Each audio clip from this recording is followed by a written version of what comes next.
and this is his first time here in the pool with us. When he first came in, he was a little bit unsure, didn't quite know what was going on, so we practiced a little bit getting in and out and walking around the edge. And he got comfortable pretty quickly. We've been in here for maybe 10 minutes, and he has already gone in and is having a blast. Let's see if you want to give up that fish. Drop. Good boy. Ready?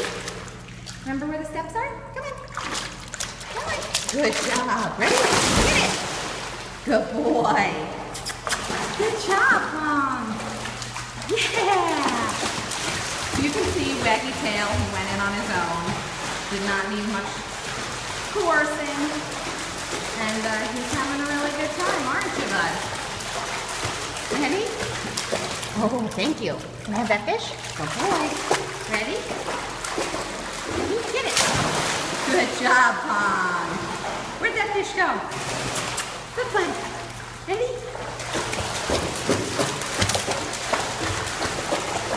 Get it. Get it.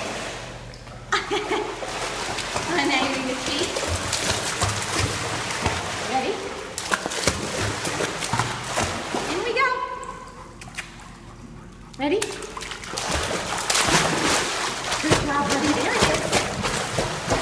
There you go. He's still a little splashy and doesn't have his smooth swim down yet, but he's getting there. Lost his toy. But as you can see, he's having a great time. Aren't you, Tom?